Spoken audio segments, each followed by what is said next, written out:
Welcome to inspire physics classes friends. दोस्तों आज हम लेकर के आ गए हैं motion in a two dimension का पार्ट नंबर 2। दोस्तों इस सीरीज के अंदर हमें हमारी जो सर्कुलर मोशन यानी वर्तीय गति एवं जो प्रोजेक्टाइल मोशन यानी जो हमारा प्रक्षेपीय गति होती है उसके क्वेश्चनों को डिस्कस कर रहे हैं। तो दोस्तों इसके पार्ट नंबर 1 में हमने इसके जो पहले वाले चॉइस क्वेश्चन है वो सभी डिस्कस कर चुके हैं और आज हमारा इसका पार्ट नंबर 2, इसके अंदर हम 25 से आगे के क्वेश्चन डिस्कस करेंगे। तो देखते हैं हमारा आज का 25वां क्वेश्चन है। 25वें क्वेश्चन में आपको क्या दिया हुआ है, ये रहा हमारा 25वां क्वेश्चन है। इसमें दिया है एक गेंद ऊपर की ओर फेंकी जाती है और यह प्रवलयाकार पथ पर गमन करते हुए पृथ्वी पर लौट आती है, तो निम्न में कौन अचर रहेगा।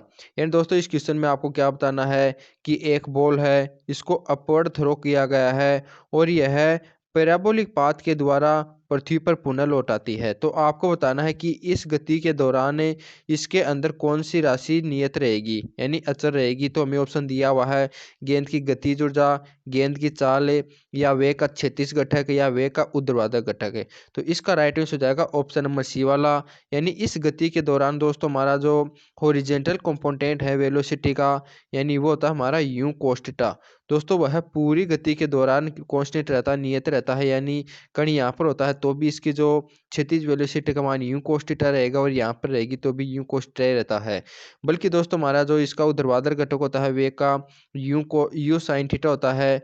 दोस्तों यह गुरुत्वीय त्वरण जी के कारण क्या होता है कि रेगुलर चेंज होता रहता है और यहाँ पर यानी उच्चतम बिंदु पर इसका ऊर्ध्वाधर घटक का मान शून्य हो जाता है। तो इसके कारण दोस्तों इसकी गतिज ऊर्जा भी चेंज हो जाएगी और इसका चाल भी चेंज हो जाती है और ऊर्ध्वाधर घटक भी चेंज होता है। जो हमारी अचर राशि होती है वो होती है ऑप्शन नंबर सी वाला, यानी इसका वेग का क्षैतिज घटक है। तो इसका राइट आंसर हो जाएगा ऑप्शन नंबर सी। अब हमारा 26वां क्वेश्चन है। इसमें क्या दिया हुआ है कि जब कोई कण एक समानुवर्ती गति करता है तो उसमें होता है, यानी दोस्तों आपको बताना है कोई एक पार्टिकल है वो मूव कर रहा है यूनिफॉर्म सर्कुलर मोशन से। तो आपको बताना है कि जो हमारा वेग और त्रिज्या होती है वो किस प्रकार से होती हैं। तो दोस्तों आपको पता होगा जो हमारी वेलोसिटी होती है वो उसकी डायरेक्शन है, जो हमारी ये सर्किल होता है इसकी स्पर्श रेखा के अनुदिश होती है। और बल्कि दोस्तों हमारी जो त्रिज्या होती है यानी एक्सीलरेशन होती है उसकी डायरेक्शन त्रिज्या के अनुदिश केंद्र की ओर होती है।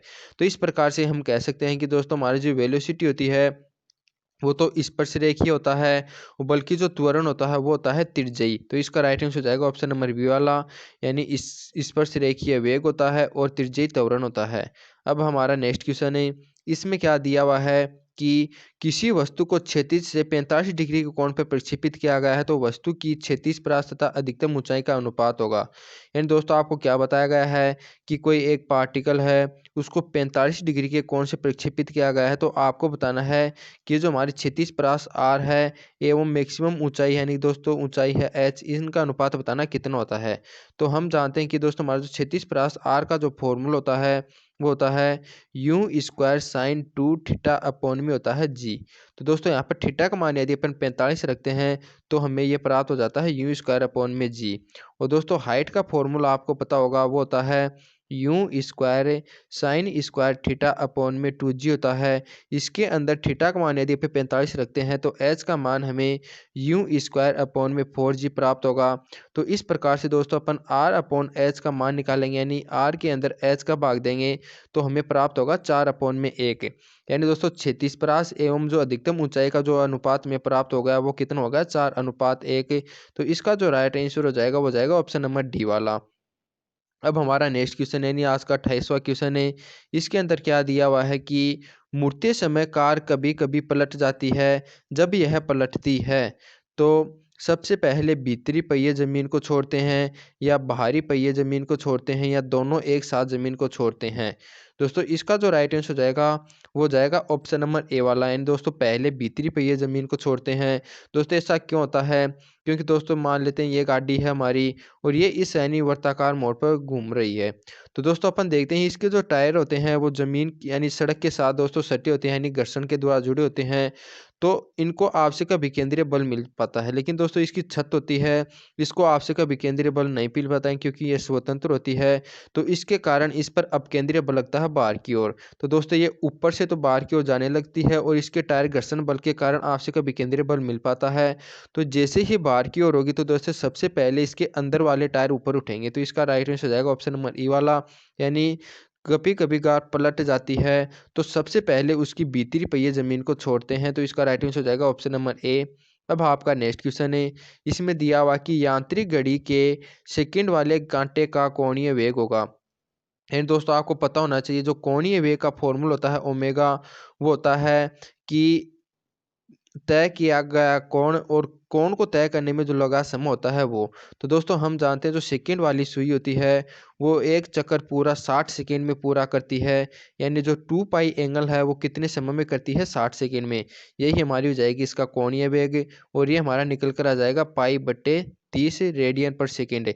तो इसका राइट आंसर हो जाएगा ऑप्शन नंबर ए वाला, यानी जो घड़ी होती है उसकी सेकंड वाले कांटे का जो कोणीय वेग होता है वो होता है पाई बाई 30। तो दोस्तों याद रखना। अब आपका नेक्स्ट क्वेश्चन है यानी 30वां, इसके अंदर क्या दिया हुआ है कि जब वस्तु अचर चाल से वृत्त के अनुदिश गमन करती है तब इस पर कोई कार्य नहीं किया जाता, इस पर कोई त्वरण उत्पन्न नहीं किया होता है, या इस पर बल नहीं लगता, या इसका वेग अचर रहता है। दोस्तों इसका राइट आंसर हो जाएगा ऑप्शन नंबर ए वाला, यानी no work is done on it. क्योंकि दोस्तों याद रखना, यदि आपको यूनिफॉर्म सर्कुलर मोशन दिया हुआ हो और उसके द्वारा किया गया कार्य पूछा जाता हो दोस्तों वो हमेशा होता है शून्य। क्योंकि दोस्तों यानी जो अब विकेंद्रीय बल होता है वो त्रिज्या के अनुदिश दोस्तों होता है यानी अंदर की ओर, और दोस्तों हमारा जो कण विस्थापित होता है वो त्रिज्या यानी स्पर्शरेखा के अनुदिश होता है। तो यानी विस्थापन और बल के मध्य दोस्तों यानी 90 डिग्री होने के कारण इन पर जो किया गया कार्य होता है वो हमेशा शून्य होता है। तो जब भी दोस्तों आपको एक अचर चाल से यानी दोस्तों कोई वर्तीय के अनुदिश गमन कर रही है और उसके द्वारा यदि किया गया कार्य पूछा जाए तो हमेशा होता है शून्य। तो इसका राइट आंसर हो जाएगा ऑप्शन नंबर ए वाला, यानी इस पर कोई कार्य नहीं किया जाता। अब आपका नेक्स्ट क्वेश्चन है, इसमें क्या दिया हुआ है कि एक कार उत्तलाकार पुल से गुजरते समय उस पर जो बल लगेगा वह है। यानी दोस्तों आपको क्या दिया हुआ कि कोई एक कार है वो इस प्रकार से उत्तलाकार पुल है इस पर गति कर रही है, तो आपको बताना है कि इस कार पर कौन सा यानी जो कुल बल लगेगा वो कौन सा लगेगा। तो दोस्तों इसका राइट आंसर हो जाएगा ऑप्शन नंबर डी वाला, यानी इनमें से कोई नहीं। क्योंकि दोस्तों हमारी जो कार है ये यानी उत्तलाकार पुल पर यदि पार कर रही है यानी कि ये वर्तीय मोशन में है, और यहाँ पर दोस्तों ऊपरी बिंदु पर अपन देखते हैं कि इसका जो भार होता है दोस्तों वो हमारा mg नीचे की ओर होता है, और जो हमारा जो mv स्क्वायर बल लगेगा उसकी डायरेक्शन होती है बाहर की ओर। तो इस प्रकार से दोस्तों ये जो बल होते हैं वो विपरीत दिशा में होते हैं, और जो हमारा इस प्रकार से प्रतिक्रिया बल होगा वो हमारा हो जाएगा mg माइनस के mv स्क्वायर अपॉन में r, बल्कि हमें कोई भी ऑप्शन में नहीं दिया हुआ है। तो इसका राइट आंसर हो जाएगा ऑप्शन नंबर डी वाला, यानी उपरोक्त में से कोई नहीं।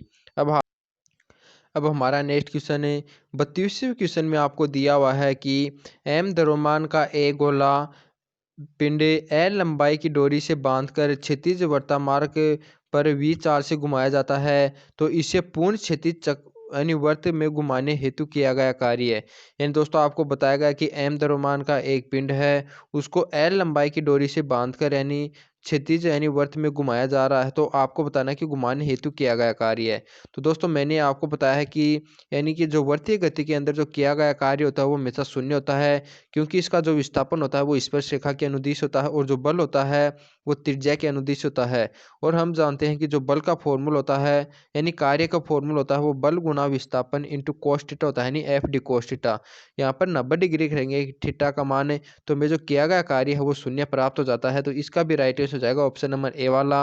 अब हमारा नेक्स्ट क्वेश्चन यानी 33वां क्वेश्चन है, इसमें क्या दिया हुआ कि घड़ी के मिनट वाले कांटे तथा घंटे वाले कांटे की कोणीय चाल का अनुपात होगा।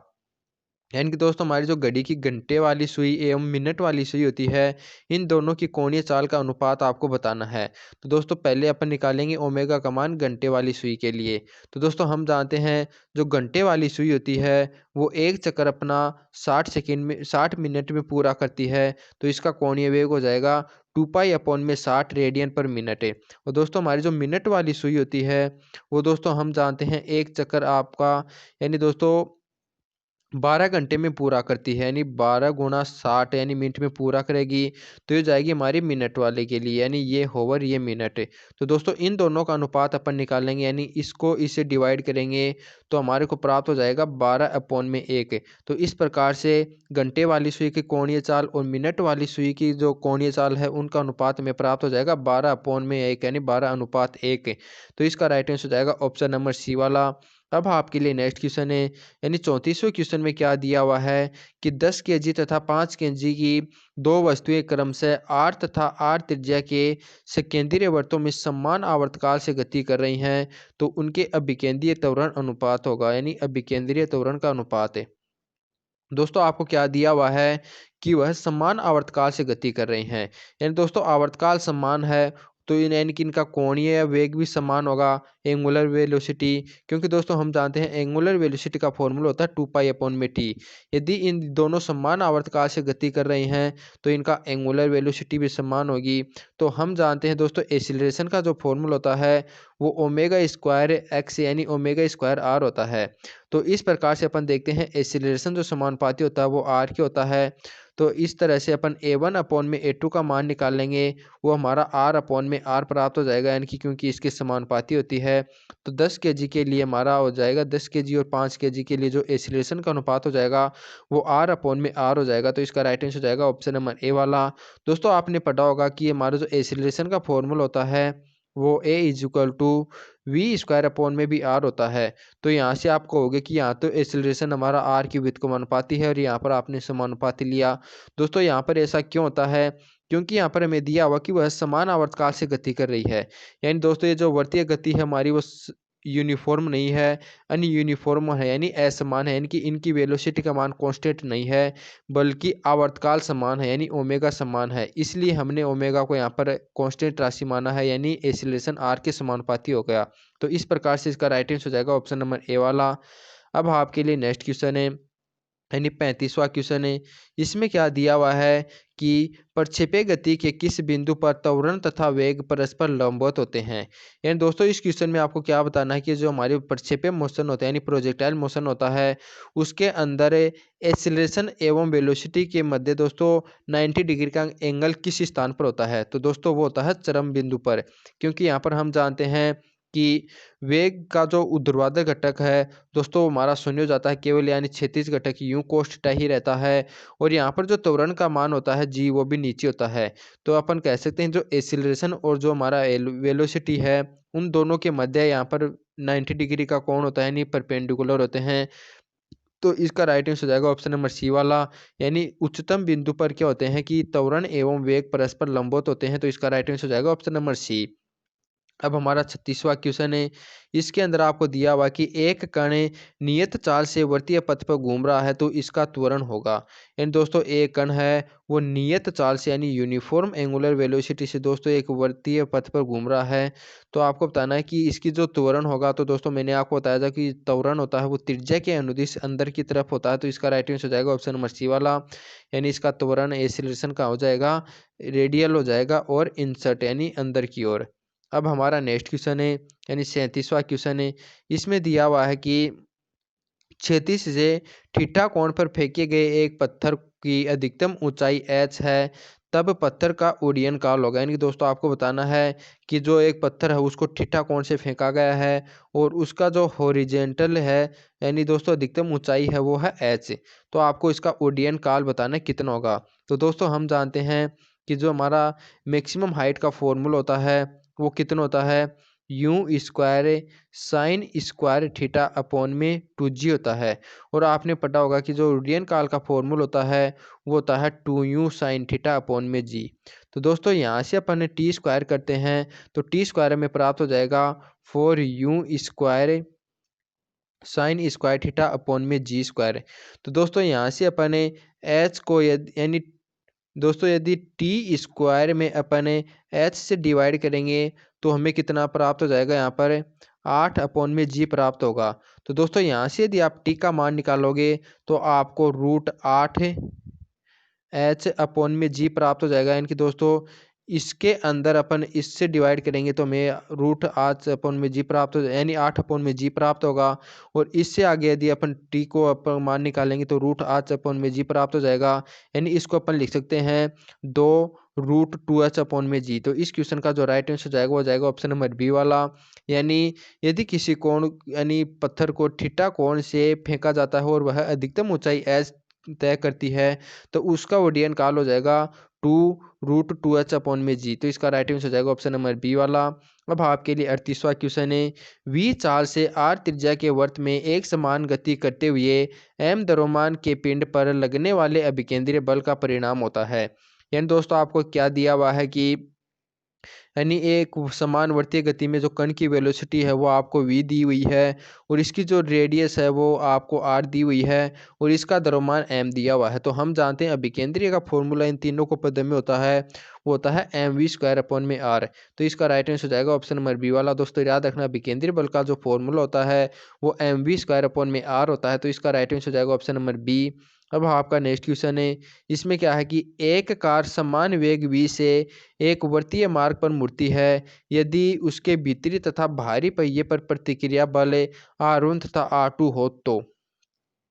यानी दोस्तों आपको बताना है कि एक कार है वो किसी वी यानी वर्ताकार वे मार्ग है उस पर वी वेलोसिटी से मुड़ रही है। तो आपको बताना है कि दोस्तों इस गाड़ी के जो ये अंदर वाले पहिए होते हैं ये बाहर वाले पहिए, किस पहिए पर प्रतिक्रिया बल अधिक होगा।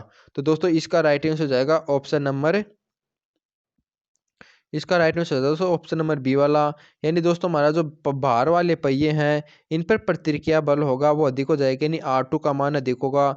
दोस्तों ऐसा क्यों होगा, क्योंकि दोस्तों मैंने आपको बताया था कि जो हमारे पहिए होते हैं वो तो सड़क के साथ दोस्तों सटे हुए होते हैं, तो जिसके कारण से आवश्यक विकेंद्रीय बल मिल पाता है।